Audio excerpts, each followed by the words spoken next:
HRN listeners. As we celebrate our 15th year, we are deepening our commitment to giving voice to the next generation of food systems storytellers, and we need your help.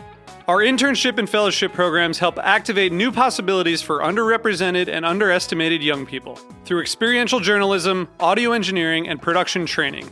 Through these unique programs, HRN helps food equity stewards build essential workforce readiness skills that expand their potential and foster economic mobility. Please consider supporting these critical programs. And with a minimum donation, you can be entered to win a dinner for two at an amazing restaurant in one of 8 cities and tickets to a concert at a great venue in one of those cities. We have incredible partners across the country who have donated, as they also share our passion for helping to educate the next generation of food systems storytellers. Check out heritageradionetwork.org/15 to donate and enter to win today. That's heritageradionetwork.org/15 to donate and enter to win today. And make sure you donate before March 31st. Thank you. You're listening to Heritage Radio Network. Heritage Radio Network is food radio supported by you. Learn more at heritageradionetwork.org. This episode is brought to you by PASA Sustainable Agriculture. Register now for PASA's 2023 conference in Lancaster, Pennsylvania, featuring more than 90 sessions on farming and food systems, as well as mixers and meetups and a trade show. Learn more at pasafarming.org/conference.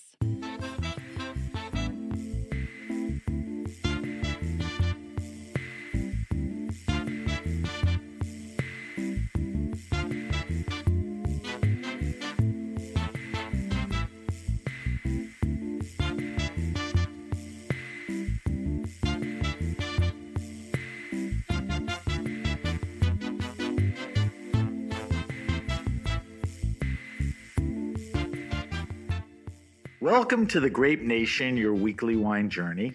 Our guest is Bibi Graetz. We'll talk to Bibi about art, wine, and more. We'll taste the red and white from Bibi for our weekly wine sip. I'm your host, Sam Ben-Ruby. Stay with us for the Grape Nation on the Heritage Radio. We bring wine to the people. Not your typical winemaker, Bibi Graetz was surrounded by a family of visual artists studying art, not wine. He grew up in a medieval castle around Tuscany, surrounded by vineyards. With no formal training, Bibi started making wine in the late 1990s. And by 2000, he was making his own wine with a passion for old vines, Sangiovese, and eventually white wines. Merging his two loves of art and wine, Bibi has designed the labels for his highly sought after and critically acclaimed wines he now makes right outside of Florence. Welcome to the Grape Nation, Bibi. Welcome. Thank you. Thank you for doing the show with us. All right, so we have a lot to talk about. I got a lot of things I want to talk to you about, but I want everyone to know who you are. So I want you to give me a brief background on your journey in life and wine that got you to your own winery. So the first thing I want you to talk about, because like I said, you have an interesting story, is tell me a little about your parents and their influences. Because I think who they are, what they are, where they went, what they were doing, had a big hand in what you were doing now. So tell me a little about your parents. You know, your dad is a prolific sculptor. So set me up with that first. Well, my father is a sculptor, has been a sculptor all his life. He's 94 now. And my mom has been a mom for 4 kids and a wife of an artist, which means handful. Right. And so, well, I mean, for sure, no, when you are a son of an artist, you don't really have, I would say, conventional education, you know, because I mean, artists are very, very, let's say, taken by themselves. No. Okay, well, there's a word for that, narcissist. Yeah, well, yeah. Go ahead. Very narcissist. So we were practically wild kids. No. Really? Okay. Yeah. Well, I mean, we had our mom loved us very much, but we had. I mean, they didn't have control of us like a normal family would have. We were kind of on our own, and which is bad and good, but at the end, yeah, you make your own experience in life, and you become maybe stronger. And for me, it was a good background, and I was not a good student. I was having a hard time into rules, Okay. into a Following authority. into a structured situation. I was having a really hard time. So I actually started having much better life when I went off school, when I went on my own, kind of. So I want to talk about that too. But interestingly, your dad was half Swiss, half Israeli. I would think Gidon is an Israeli name, right? Not exactly. My father was Israeli. Israeli. Okay. Yeah. And my grandfather came in the early 20s to live in Israel as a pioneer from Germany. And so talking, and then my mother's side, they came from Russia. On my grandmother's side, they came from Russia. So Okay. it's and they came in the 1860s from Russia. So it's kind of pioneers families in Israel, and so he lived there, and he left Israel when he was 24 for doing the Academy of Art. Right. So he left Israel to go to school in Italy, which is what brought him there. Yeah, he went first in Academy of Art in Florence, then he went to the Academy of Art in Paris, and then his father, so my grandfather, decided to buy this property in Florence. And then somehow my father he didn't have any plans to come to stay in Florence, but he got kind of sucked in from my grandfather to follow this property because he was speaking Italian, and so he could help a bit. Blah, blah, blah, blah. So I mean, he came and somehow never left. No. So you're alluding to The this castle or property, which started with your grandfather. Yeah. Then your dad went into it, and then you grew up in and around the castle, right? Yeah. So a couple things that are interesting to me. You said growing up around artists, not a lot of structure and all of that. I think later on in life and now the way you approach, wine and how you make it and how you view everything, is not much different than where you came from. And we'll talk about that a little. And the other thing is, here you are, a famous winemaker making this culty wine with like the quintessential Israeli first name, right? Bibi? What do you mean? What do you mean by that? Well, Bibi, Bibi is like Bibi Netanyahu. I mean, that's just a very Israeli name. I think it's funny, but we'll move on. All right. So I prefer BB King. Yeah, me too. I prefer listening to BB King drinking Bibi Graetz wine. So that's a good match. Okay. All right. So this is kind of interesting. You grow up in truly an unusual place, right? I mean, just tell me a little about the castle, which again plays into what you're doing now. Well, it's for us. We had a very. I mean, when you're living the life, you don't really think what you are, what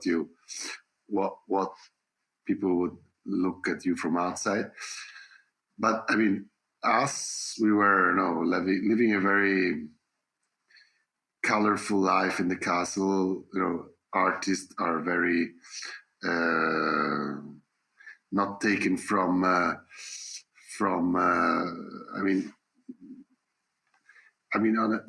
We had a kind of a very simple life. They really are. I mean, we had this amazing property, but right.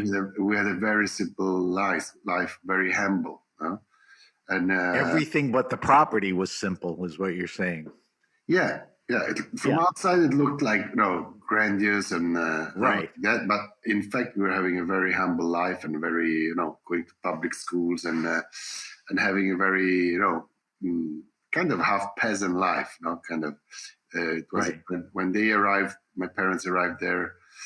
It was still a very strong peasant culture in Italy, and all the farmers that were living in the houses, they were still there, and they had been there for generations. And I mean, my mother tells me stories where the women of the farmers were sitting with the chairs looking at the house. No, the chair was turned towards the house. They were all dressed in black, and I mean, these were sitting there and knitting while the men were out and working in the fields. So I mean, it was real, very kind of rural Italy. No, I was just going to say Italian countryside.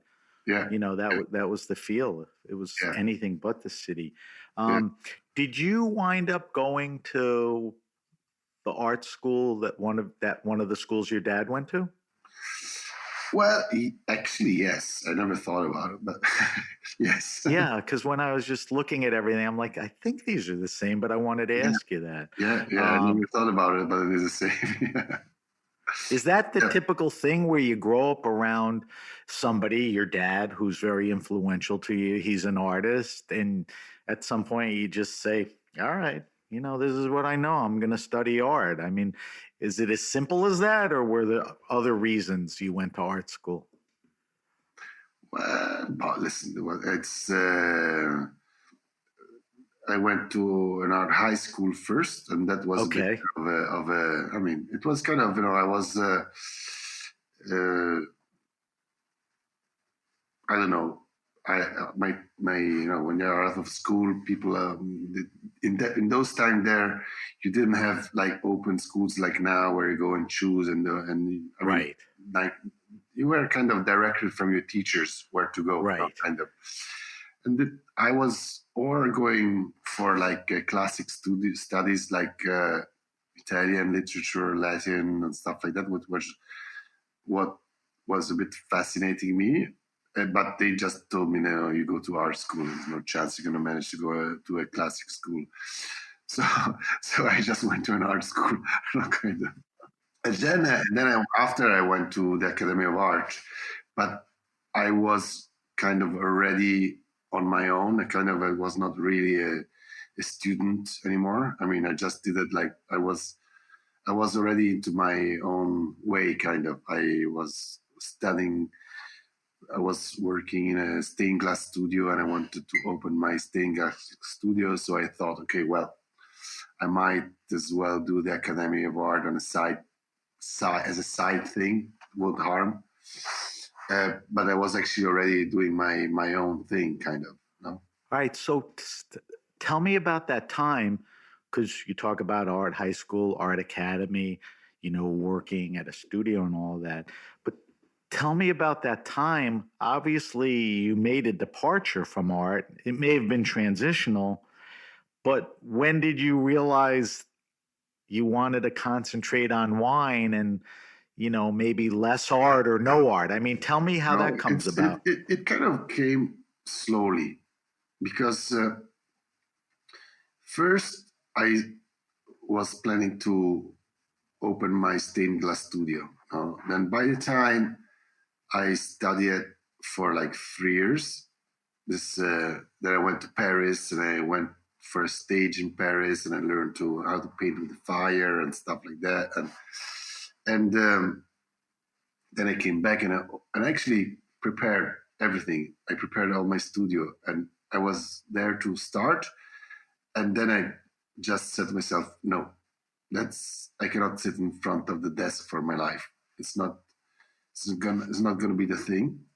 It came to you pretty quickly. I mean, it wasn't running up like, why am I doing this? I'm not sure I want to do this. Why am I going to sit in front of, a desk with glass? I just suddenly it just hit you and said, I'm not doing this? Yeah, I just hit me. I saw myself sitting in front of the desk with a little hammer and cut the glass cutters. No, this is not going to be, it's not my life, kind of. Okay, so then what are you thinking? And then just in that period there where I realized it was not going to be my thing, my family started decided to do an activity in the castle, and to use the castle for doing some kind of activity, for kind of self-maintain the castle or stuff like that. Right. And I was in a period where I said, well, you know what? Well, why not? I can take care of it for the moment, for a certain amount of time. No, for a specific amount of time, I can take care of it. And so I actually started an activity that was completely different. It was launching the castle for becoming kind of a multi-central center. So for events, things like that? Events, concerts, art shows, lots of theater acts, stuff, and I mean, lots of activities. Then suddenly I found myself that I was organizing stuff for other artists to do, no? And which were very happy about it because they were having a lot of organization, a lot of stuff, and I was, I mean, in 2-3 years, it became one of the most popular centers in Florence for many kind of activities. And then I kind Bibi, what year was that around? We started in 92. Okay. And then suddenly I found myself, okay, well, I am actually organizing all this stuff for all these artists to have fun, but I'm actually not having fun by myself. I mean, I need to do something for myself. I cannot just organize for other people to have fun. No? So then slowly, I started doing something that were more like on the creative side, like I opened up a flower decoration company that was doing flower decorations. So I was playing with flower decorations and stuff, and lots of fun. We made some really huge events with flower decoration. I mean, crazy, like 10,000 roses and stuff, and blah, blah, blah. Crazy stuff. Because we had with the event thing, we suddenly get in contact with customers that were doing crazy things, and we did some really fun thing. But again, we started and finished. And then we had this little vineyard, and we were playing a bit with the vineyard, and we had this we had this trend of wine, and we started trying to go down in the vineyard, and try to prune a bit better to see if we could reduce the crop and do some better wine. But it was just just like this. We still had a whole structure with gardeners and people that were taking care of all this thing here. And it was not really on me. It was more like every time, once in a while, you go down and play a bit like that. But then I remember once we went, I had a friend of mine that was working at the time for Antinori, and he kind of, together with him, we went in the night with my pickup. We managed to get hold of like 3 barrels of old barrels from barriques from Antinori, so we kind of went and steal 3 barrels from Antinori's cellar. Wait, did you steal them or they gave them to you? No, they gave them to me. But somebody was, I don't know if... It doesn't matter now. Okay. I don't know if that person was really allowed to do it, but anyway, it was fun. Right. But that's on him, not you. Yeah. But the 3 Antinori barrels is really the birthplace of your wines in a way, right? Getting started? Well, we started playing, and we were trying to do like better wines. And then they had a DJ that was working in the castle that was an enologist, and he was kind of putting music in the evening and helping me to do some wine. But then I realized that the guys was not really at where I wanted. And so we started looking ourselves around, and then it was kind of a mess because first before, let's say, with the gardeners, we had 2 hectares of vineyards, and there was a system that was working completely in autonomy. So the gardener who lived there, the property, he had like every Friday from 5 o'clock to 7 o'clock, he was in the cellar, and customers could come and buy the wine bulk.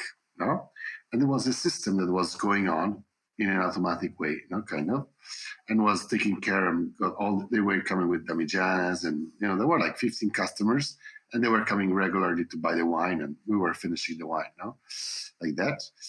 Then suddenly my father, I think it must have been like in the mid 90s, decided to bottle the wines with the label of the castle as a Chianti and to sell it. And he actually sold it all together to Switzerland, to a distributor in Switzerland, who bought all the wine. He sold all of it to one place in To Switzerland? one place in Switzerland. It was just one bulk sale. One guy got it, and he was able to One guy distribute. bought it and bought all the bottles and all that stuff.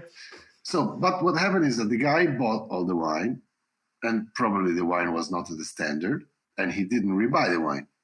So okay, that's an indicator. No, so or maybe it takes time to build the market also now for some Right. people. So well, at least now I know things like that. But so what happened is that we didn't have any other customer for the wine, but in the meantime we lost all the system of the people that were coming and buying bulk. So suddenly there was the whole grapes, wine. It was a whole chaos. So for a few years I decided to sell the grapes to a co-op and kind of to make up our minds and see what we wanted to do.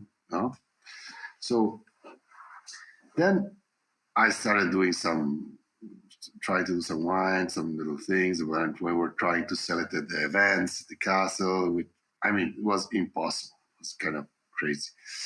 We tried to sell some wines. There's some friends that has distributors in Norway. My mother is from Norway, so we had a lot of connections there. And no way, no answers, no kind of, okay, not easy. Not so easy. So, and then suddenly this friend of mine told me, listen, I see that you're playing a bit with this wine.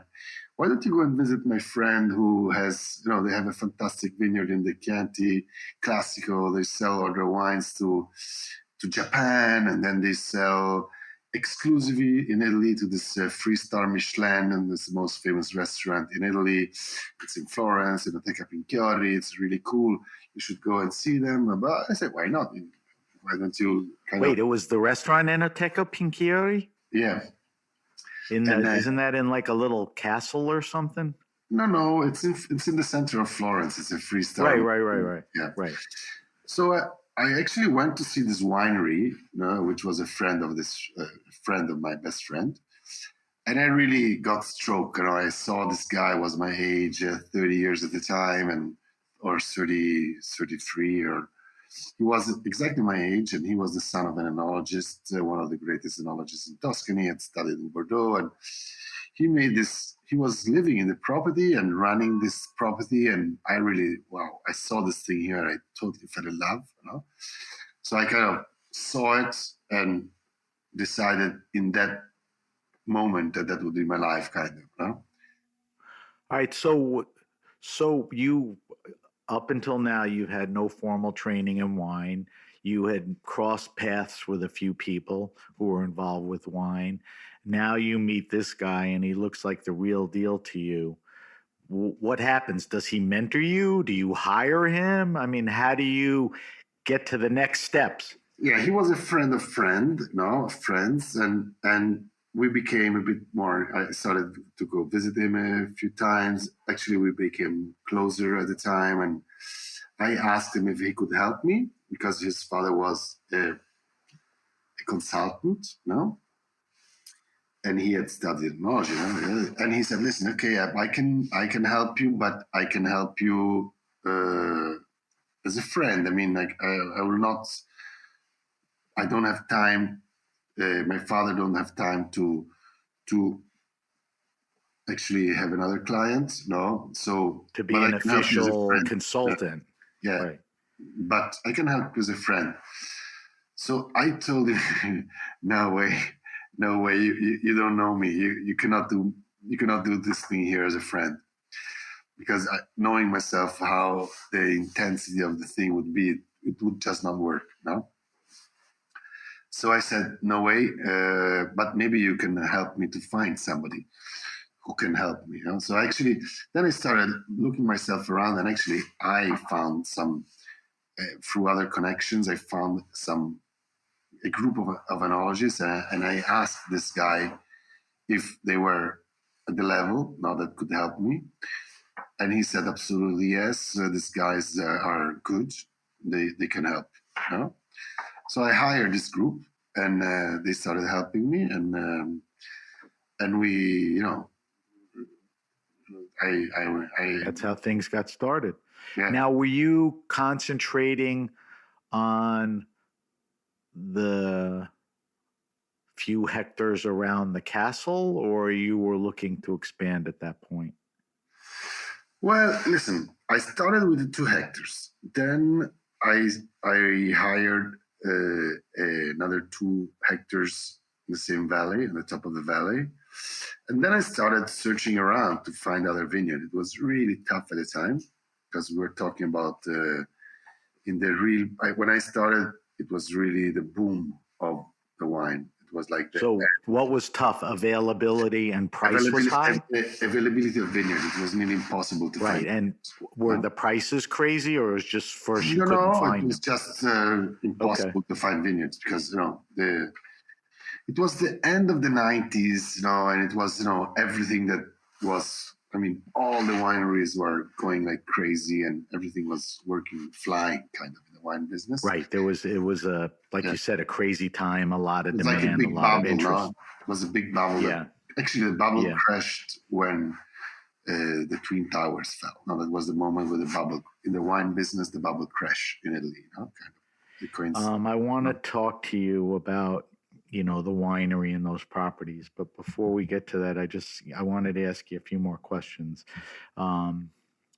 Listen, we know Sangiovese is the most important grape in the region, and it's obvious you have an affinity for old vines. I mean, if you have any signature, it's that you're an old vine guy, winemaker, and you actually sought them out.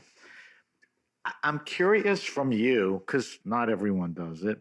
What is it about older vines? What impressed you early on? What are the characteristics that they impart on the wines? I mean, how did you fall into the fact that, listen, I want to concentrate on wines where I could find old vines? Because Bibi, that's not everyone's approach. Well, especially if you go back to the 2000. I mean, in 2000, the whole, at least in Italy, the whole wine world was just talking about new clones, high density, and Cabernet Merlot plantations. Right. So that's not where you wanted to go. No, I don't know why, but before I actually really started made my choice of becoming a winemaker, once I went to Italy, just alone with a friend, or introduced by a friend, guy from a catering company that I was working with, and I kind of went there and saw this huge wine fair. It's the biggest wine fair in the world, probably. And with thousands and hundreds of thousands of wines, there are millions of wines, different wines, and I don't know, thousands and thousands of wineries. It was like, what the hell is this kind of, no? Right. And so I started kind of wandering around, and then suddenly I found myself in a booth where there was this gang, coming from somewhere up in the north of Italy, where there was a little DOC, and it was crazy. It was fantastic. They had this. They were planting these vineyards, and in order to take part of the DOC, the vineyards should be at least 30 years old. Before 30 years old, the wines were just simple table wines. And I got so turned on by this story, I really fell in love with it. I said, wow, so incredibly cool, the idea of planting a vineyard and you cannot do the wine for 30 years from now. It was like, Right. what the hell is this? So that resonated with you. That was like, that's where I'm going. Yeah, I don't know why. It totally hooked me, you know? But I asked you before, what is it about older vines? I mean, what is it, a finesse? Is it, what do you always walk away from when you're drinking, an older vine wine? Well, listen, it's a hard thing to directly answer. Yeah, it's a hard thing to directly answer. What I can tell you is in my cellar, when you have the older barrels, the older wines, they just somehow stick up. No, it's kind of right. You have this finesse. You have this. Everything is kind of. You have less power, in the wines, but you have this. They're better. It's kind of character. There's a character. You just easily understand there is a step up in the quality. Yeah, I don't think anyone will argue with you. I mean, I think people prefer, whether it's Napa or Italy or France or whatever. So it's an easy equation, kind of. Right. So let's talk about, before we take a break, I want to set up a physical part. We'll talk about your wines. Let's talk about the winery first. We talked about you grew up in a castle that had a couple of hectares, and we understood how that played out. That got you to where you are today, which is, a winemaker, wine lover, very targeted in what you want to do. But in 2019, you purchased the Hotel Via Aurora in, how do I pronounce it, Bibi? Fiesole. Yeah. That you converted into your winery, your home. You'll continue the hotel and bar. I realized when I looked at that, 2019 preceded when the world stopped for COVID. Did that screw up your plans? Where are you at with that? And, are you settled in? Are you making, wine there? And I know you split between there and the castle. Tell me a little about, all of that. Well, listen,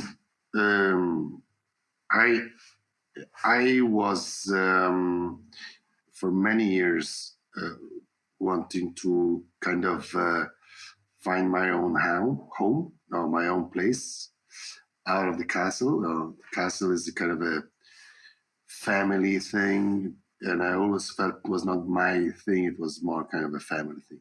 Makes sense. So, but my feeling was like that in my dreams. My feeling was that I would like kind of fly away, but to fly and then lay myself not too far away. No, right? Because I'm very connected to this territory.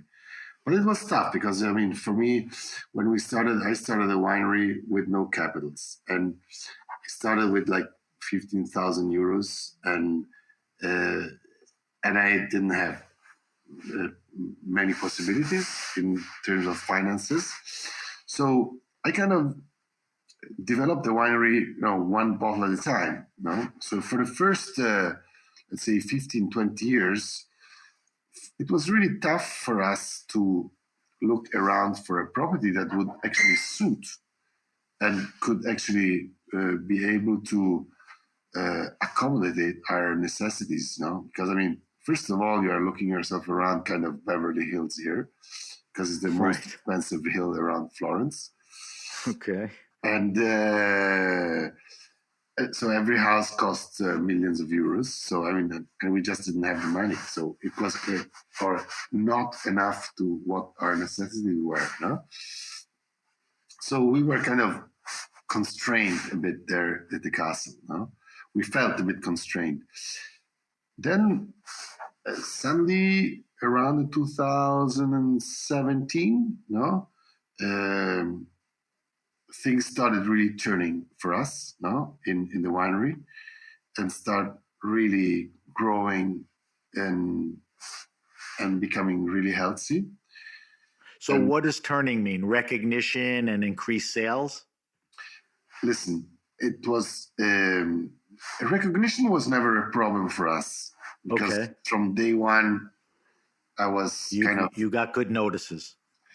I kind of am always a guy that make myself noticed somehow. Always. Okay. After school, I was always in the center of attention somehow, bro. Okay. So I don't have any problem in making myself noticed. No, kind of. But the different thing is that people, when were looking at us, they thought that we were producing whatever, billions of bottles or whatever, or millions, or making enormous turnovers. So from the outside, it looked like that. But in fact, we were completely destructured,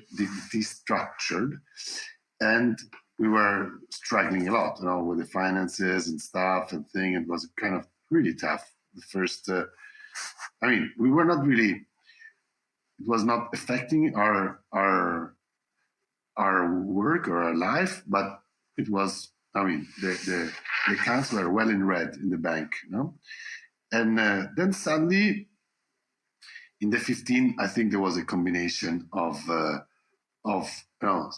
15 years of or nearly 20 years of know-how.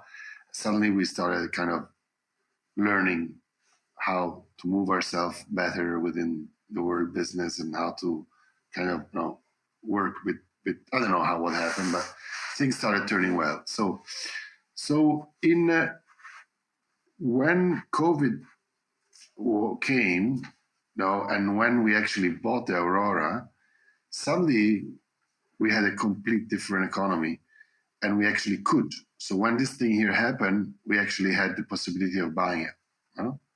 So this was so when it came, suddenly we had the chance of doing it. And so we really jumped on it. It was 2019, before the COVID came. And then when the COVID came, I don't know, we just continued our kind of, it didn't affect the winery at all. It didn't affect us at all. It just, we just continue our growth, and we continue our. Did you build a winery at the hotel? Yeah, we created a beautiful winery. And to this day, it's finished? Yeah. Well, it was, we entered because we wanted to move from the castle. So when we bought the property, it was funny because we wanted to come in, and the people that were owning the hotel wanted to go out. Right. So we kind of matched. So we bought the property in June, and I think in April we brought our tanks in, and we made that was pretty quick. Yeah, we kind of made the harvest without temperature control, without nothing. We just smashed it like it was a bit in the castle. It was very. And are you still making some of the wine in the castle? You split now between we the two? Everything here now. Everything is under one roof. Yeah. Oh, so that's great. All right, Bibi, we have to take a quick break. Yeah. When we come back, we'll finish up on that, and then I want to talk to you, specifically about the wines, the vintages, the grapes, farming, cellar practices, and all that. We're talking to Bibi Graetz. Bibi is a artist and winemaker in Tuscany, and makes some terrific wines, which we're going to talk about. You're listening to The Grape Nation on the Heritage Radio Network. We'll be right back. Cultivate farms and food systems that nourish, heal, and empower.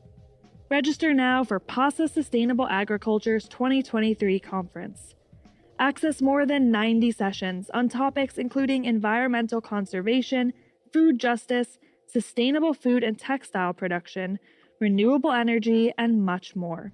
Featuring a not-to-be-missed lineup of speakers, including Indigenous environmental scientist and author of Fresh Banana Leaves, Jessica Hernandez, the best-selling author of The Art of Fermentation, Sandra Katz, co-owners of heritage seed company True Love Seeds, Owen Taylor and Chris Bolden Newsome, and many more. PASA's conference takes place in Lancaster, Pennsylvania on February 8th through 11th and includes social networking events plus an expansive trade show.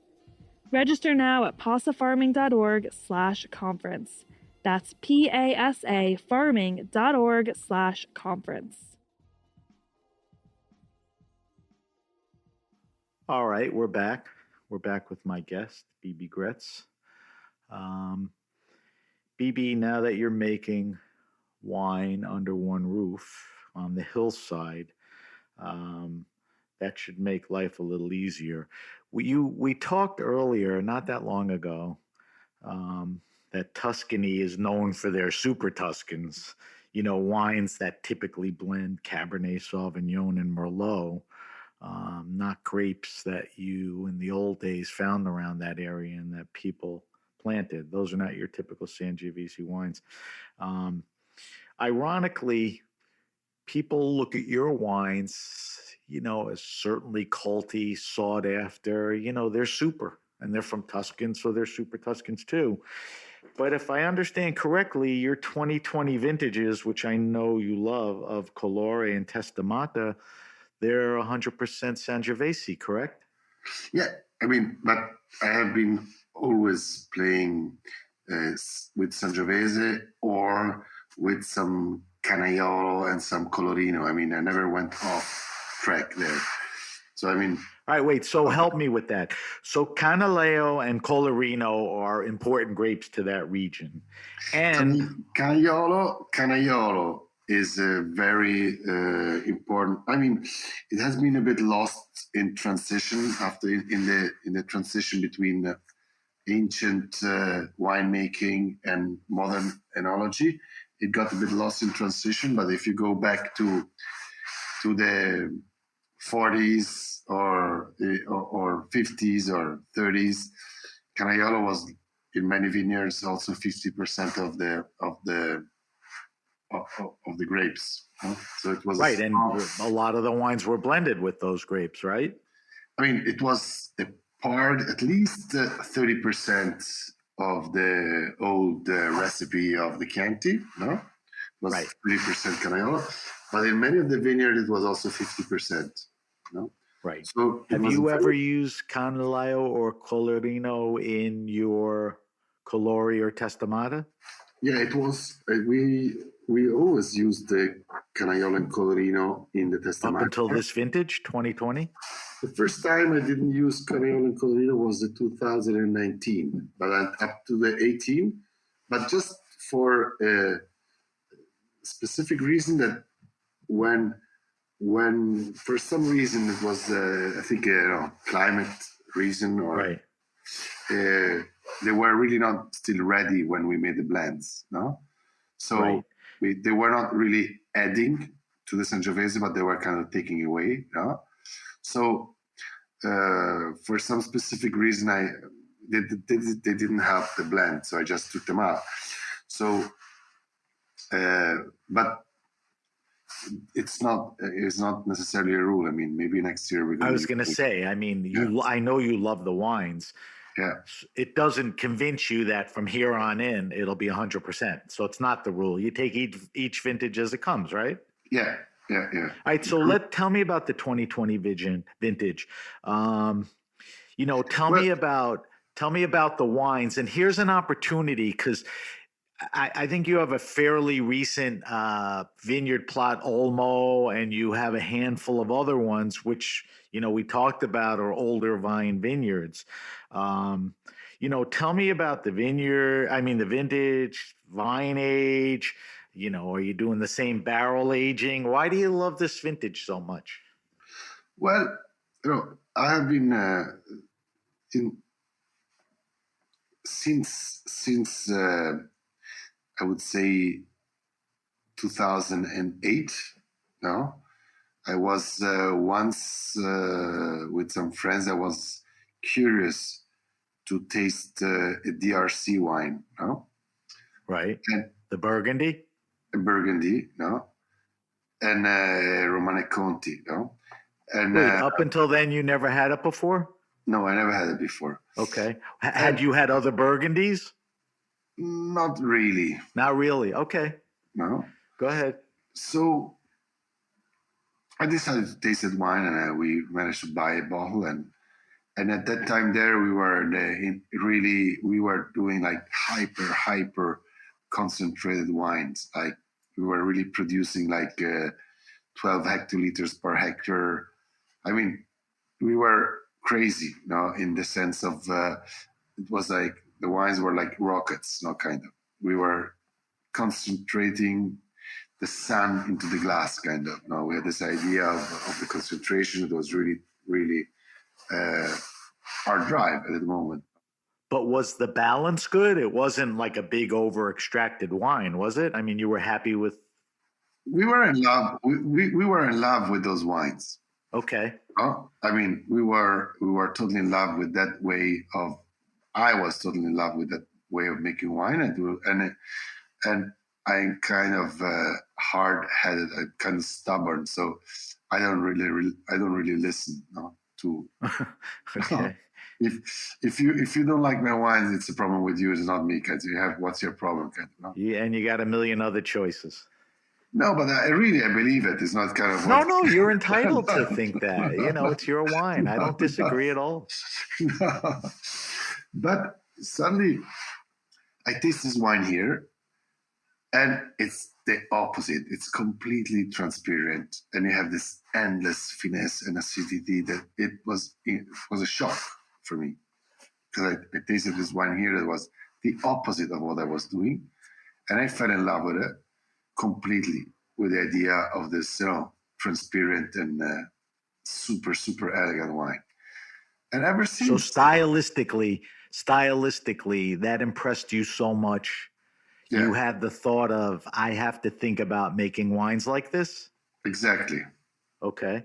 So it took me years. I think the first vintage where we really managed to get there, I mean, in a way or another, because then things happen also by accident. It's not that things, you manage to, you do something and then by accident, and then you see, wow,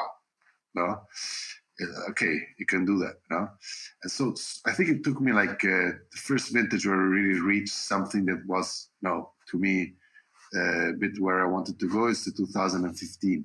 It took me years, Then, wait, can I ask you a couple of questions about that? Did it ever dawn on you, or did you talk to Burgundy winemakers? Did you ever take a trip there? I mean, did you ever think of consultants, or did you figure all this out on your own? No, I never went to Burgundy, and I never spoke to a Burgundy. It's not the dumbest idea, go to Burgundy and talk to somebody and say, hey, how do you do this? Right? But I like your way. You really figure it out. Maybe I should have met you a few years before. Well, it's too late now, but you seem to have figured it out. And I think by figuring it out makes you a better winemaker and makes it a better wine. So it took a few years to get that finesse, restraint, that quality, right? Yeah, that kind of style. I mean, that transparency kind of the acidity, the transparency, this thing here. But actually, the 2019 was another big step up, because it was a very elegant vintage and there was a lot of production. So it really helped me to go another step forward towards kind of elegancy. Right. But also, it actually taught me, something new, the 2019 vintage, and it was like, okay, now we are doing more elegant wines, but in fact we have been picking nearly double quantity of grapes in the vineyards, because 19 was really a very, very generous vintage. Right. So I started playing with the equations. Okay, here we need to leave more wines. We need to leave more wines in the vineyards, more grapes. We need to. So it's kind of. What I thought that I had already achieved when 2019 gave me another challenge, to say, okay, here we need to, drop any kind of concentrate, any kind of green harvest, and just, let. So for the first time, you were in the vineyard cutting back Actually, it happened in the 19. No, because the 19, right. It was the vintage. But you were taking less in for the sake of the grape quality, all of that, right? Yeah. We were making sure that the production would have been a bit more balanced. Right. It was about quality, not quantity. Yeah. It was about quality. Yeah. So in 19, for the first time, I was there with my guys, and they said, "Okay, so we put down some grapes. There is too much grapes." I said, "No, you don't fucking touch these grapes. Don't do anything." Just leave everything the way it is. It looks so beautiful. We don't touch anything. Okay, we leave it the way it is. And the wines became so elegant. And but we were talking about big quantities per plant. Right. So that one gave me a new dimension and a new challenge. So with 2020, what really made the difference is that we added a parcel, which is the parcel of Olmo, which brought a quality and a characteristic that you didn't have, right? More than a quality, I would say it brought in a characteristic that we didn't have. Okay. Because what was that? It's this element of freshness and transparency, which I never really found before so strongly. So because is that an indication of the vineyard? Was it a breezy, windy, elevated? It's a place that is always windy, and it looks like when you go over a pass in the Apennines or in the Alps, you have this. When you are in the pass, you have all this kind of flatter and softer lands, and you have all the grass, you have the cows, you have the mountain feeling, Right. This place here is exactly like that, You have a mountain feeling and you have a cold feeling, a like really high elevation feeling. Although it's around 500 meters, but you have the feeling you are up in a path over 1,000 meters, Right. Same feeling. And this translates into the wines, and the wines have very, very special character. So that was a piece of the puzzle that became very important. Yeah, it's a piece of the puzzle that really became very important in 2020 and really changed the DNA of Testamata and Colore. Right. That's a great story. And what'd you say? You use that in Testamata and the Colore, you said? Yeah. Okay. Because we have some older vines. We have like half of the half plot is old vines, really old vines, and half plot is younger vines, talking about 20 years old. And the younger wines went to Testamata, and the older ones went into the Colore. Right. So besides Testamata and Colore, you do make other wines, and that's an opportunity to do different blends and use younger vines.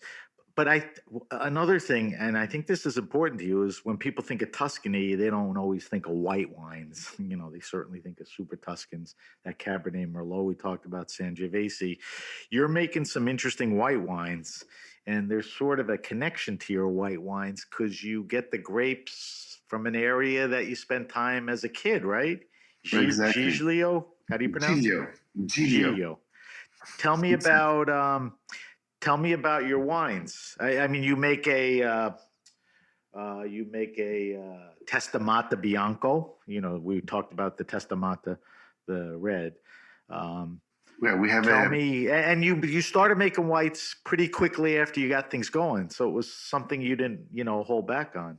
No, I started immediately. When I started doing wine, I said, okay, I need to do. I always loved the sea, and the water, and I want to do a project near the water. I said if I want, I cannot remain stuck in the middle of Tuscany. I mean, I always love the sea and I love the mountains, so I cannot just get stuck in Florence.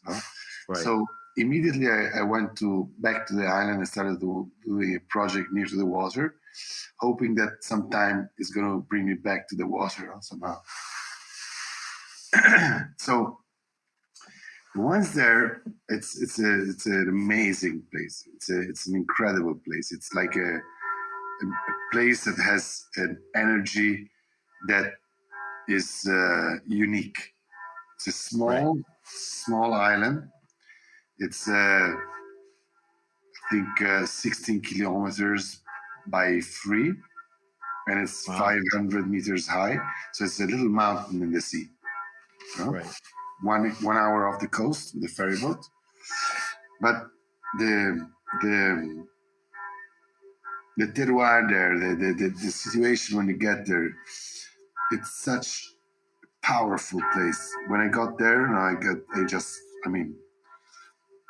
shocked. I got there. I need to do a project here. So I really started, there. And if you one time come and see it, it's one of the most beautiful place where you can have vineyards. It sounds amazing. And the grapes, the indigenous grapes are what? Vermentino and Ansonica? They have Ansonica plus another 3-4 other strange indigenous grapes. Very nice.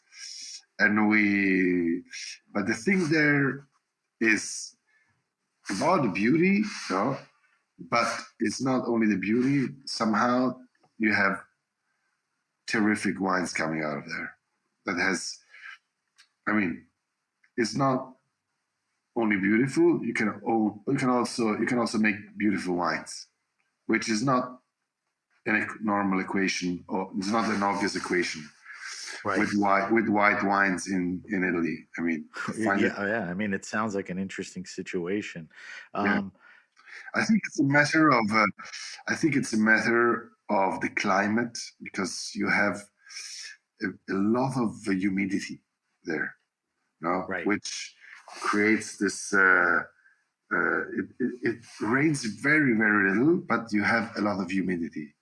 Like in the summer, being around the water. Yeah, like being this little mountain. But that doesn't create mildew or any problems because of the sun and the wind, right? Well, not more than in Tuscany. Yeah. It's not that you are free of the mold. You need to take care of it like if you were in another place. But there is, I think that this thing here creates this moisture that in the air, and that really create this complexity of this one. And there is. So Bibi, in front of me, I have. You were kind enough to send me a bunch of wines. Thank you to Ludovica and to Rebecca for helping coordinate everything. I'm tasting the Testamata Bianco, 2021. Yeah. And I have it in the glass, and it's been in the glass for a while. It's opened up with a beautiful nose. And I just took another sip. The mouthfeel is gorgeous. This is the 100% Ansonica. Yeah. The 2021. So I've had a lot of Vermentino. I got to admit, I haven't had a lot of Ansonica. Tell me about some of the descriptors or characteristics of this grape. Well, Ansonica, Vermentino is more kind of a wine grape. No, it has the shape. It's round. Right. It has a lot of perfumes. You really feel that Vermentino is a wine grape. Ansonica is a bit strange. It's more like a table grape. It's more like Is it a bigger grape? It's a bigger grape. The shape of the berries is like an olive, kind of. No, it can be large like a thumb sometime, a berry. No, so it can be smaller as well, and like a small finger tip. So but it has a form of an olive. The shape. It's not an aromatic wine, kind of. It's not an aromatic. It's not that aromatic, but it's got a nice mouthfeel. Yeah, it has an enormous. It's got a teeny bit of bitterness, but like good bitterness. Yeah, it has a lot of minerality. No? Yeah. Yeah. It's more on the structure and on the minerality, kind of. What's if you're sitting there looking at the ocean, what's a good food to eat with this? Any kind of seafood, shellfish? Yeah, absolutely. I can see it. It holds up. Yeah, but it's funny because sometimes with Ansonica, it's kind of also interesting to eat kind of meat, no? Because Yeah, I think it has the structure in the body for that. Yeah, because the culture Yeah. of the island was not really a sea culture; it was a farmer culture. Oh, so they Farmers. were eating everything, right? Yeah, so they So used it to was- have this wine with meat Yeah. and with and Yeah, that makes sense culturally and the type of wine it is. Tell me a few things. Tell me about your farming practices. Obviously you've grown up around the 2 hectares. You have a handful of vineyards. You recently acquired one. Um, what do you seek out? I mean, are you looking for organics, biodynamics, sustainability? You sound like a very sensible guy. I don't think you want to walk into vineyards that are heavily treated. So, what's your approach to all of this? well, listen, my approach is it's very simple. I have a strong attention for quality. Okay. No, so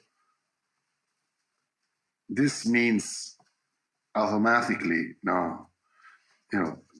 less you treat, the better it is.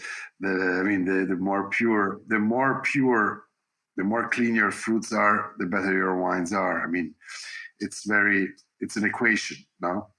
So we are doing 100% organic agriculture, no? But not for quality reasons, no? Rather more for making our part on keeping this world clean, no? Let's say. Well, that's as important. What you put in your stomach is important as what you do to the earth. So, I mean, it plays both ways, right? Yeah. So that's kind of the drive for why we actually do organic agriculture. Okay. But my drive is to do quality agriculture. In it. order to attain quality, you can get there organically, right? Because some people have to treat to get to the quality they think they need to. That's not how you think, right? I think quality is you need to spend a lot of time in the vineyards. You need to do things by hand. You need to do. I mean, when before I decided to become organic in 2010. In 2000, I remember 2002, 2003, I started having my first visit in the vineyards by other winemakers. And they asked me if I was organic. And I asked them, why do you ask me? Yeah, because there is so much hand care in your vineyards. You're doing all this. You mean they thought it was obvious to them that you probably are because of the way you were doing it? Yeah, because of the way so much time I was using in the vineyards to create beautiful fruits, no? Right. And I was not at all organic, I mean, I was not even so also when I changed from non-organic to organic, for me it was not a problem at all. Not because hard, right? It was not hard at all, because when you are doing a quality agriculture, you are in the vineyard.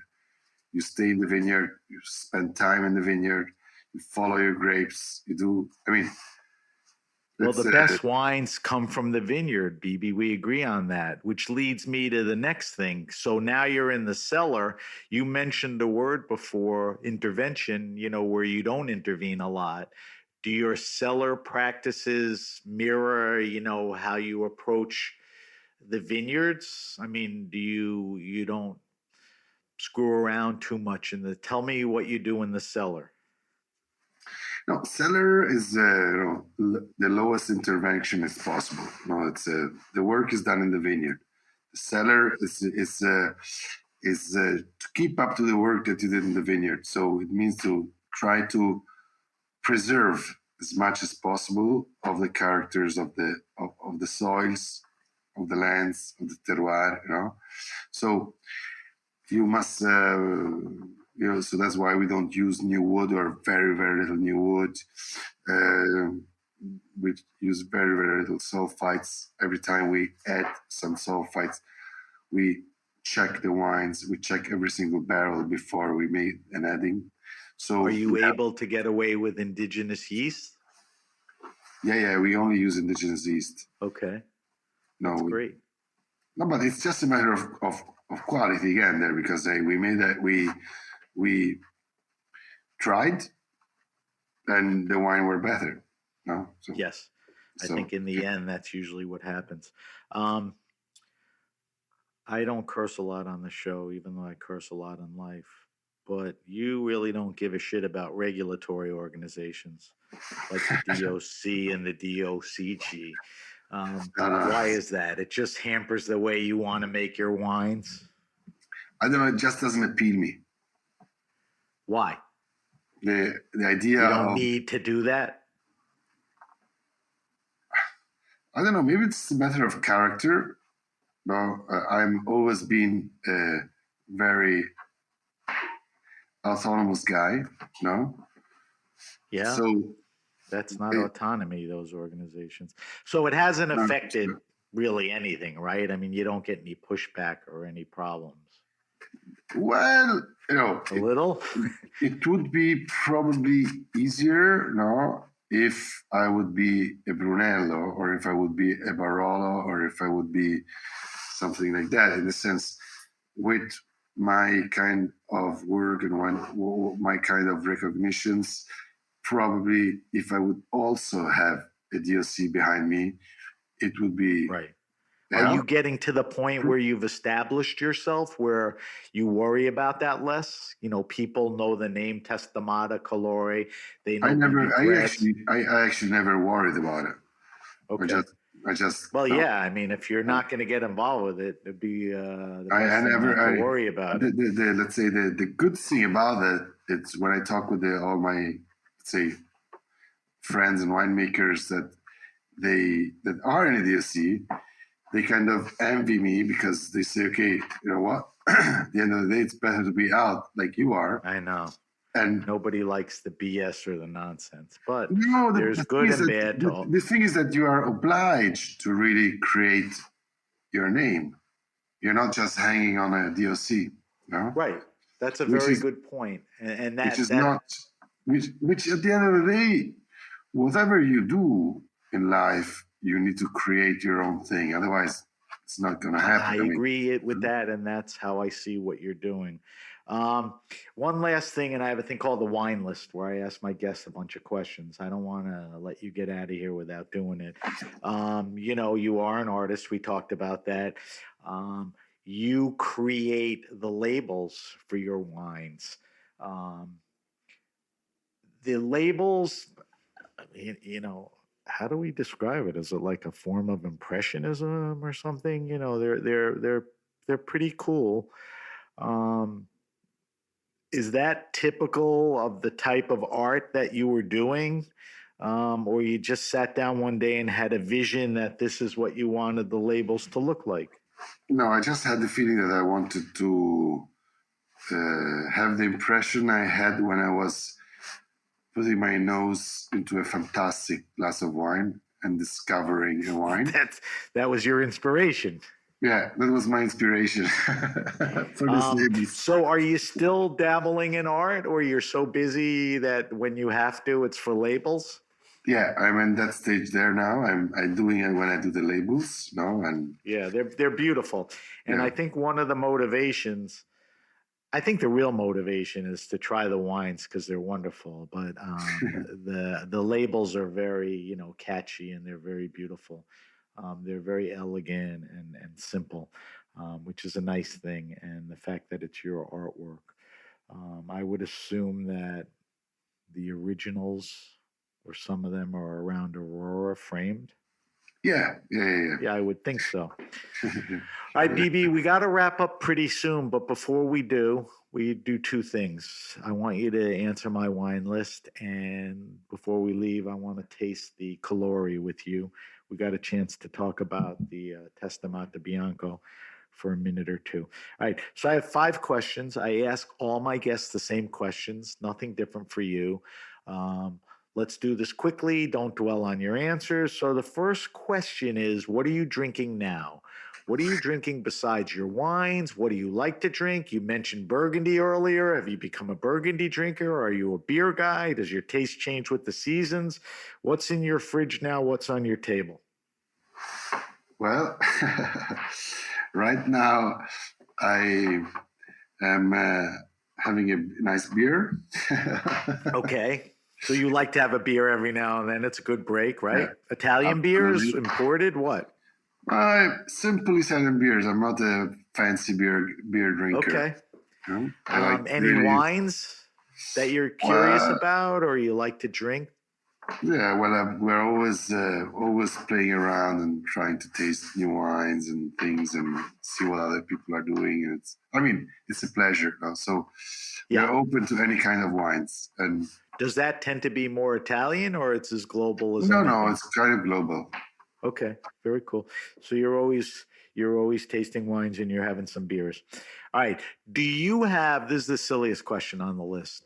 Do you have a favorite wine and food pairing? Not what you think is a good pairing, but something you actually like. You know, you probably don't eat it every week, every month, you know, maybe a few times a year. But My favorite is Testamata with strawberries and whipped cream. well, you said that because of the fruit and because of some of the wood, it tastes like that naturally. So you take something that tastes like that and then you eat it with the real thing? That's what you're saying? Yeah. Okay, that's pretty good. I'm not sure I've ever had somebody answer that. All right, so I'm going to ask you this question, and I think probably because you travel a little, but not that much, you know, lately because of COVID and being busy. Favorite wine restaurant and/or bar? Is there any place around there where you could walk in and they have a cool wine list and the people there are knowledgeable and the vibe is good? Maybe there's some good food or snacks. There are a couple of places around you, go-to places? Here in Florence. Yeah.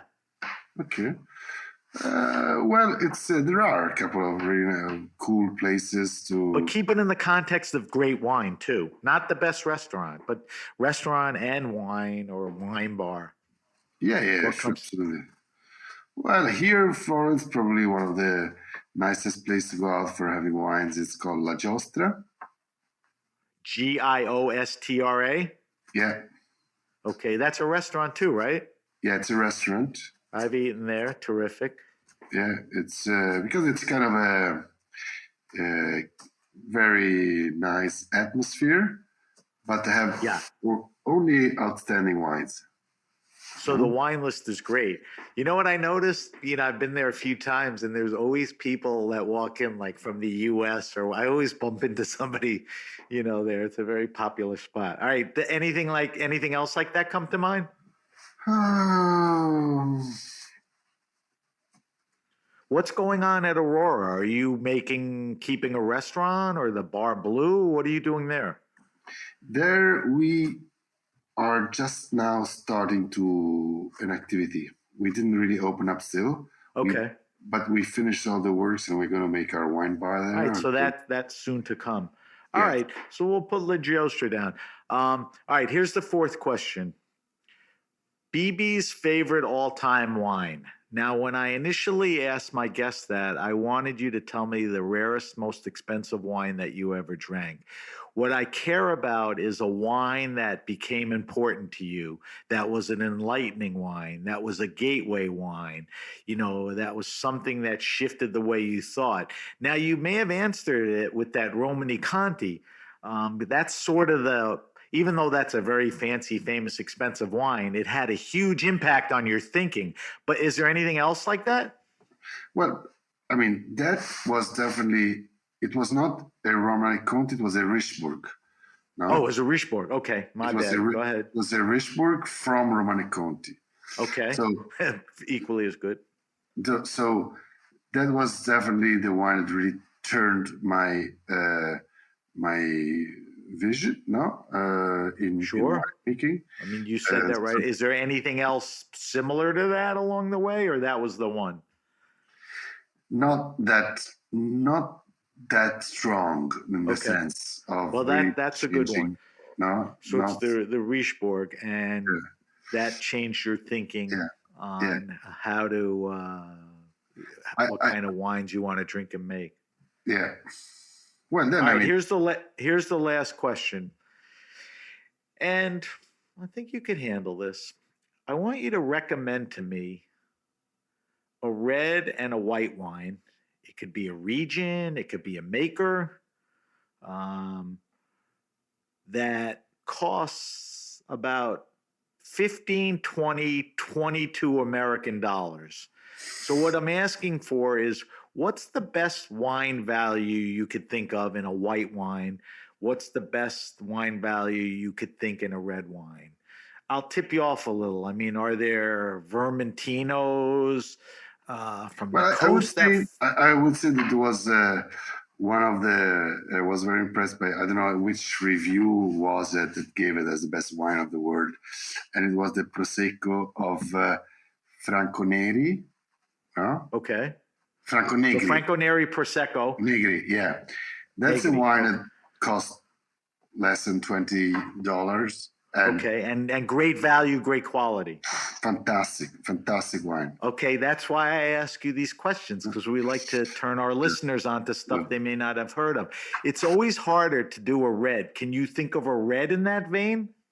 I think maybe I don't know if it went higher up with the value. Well, get me close.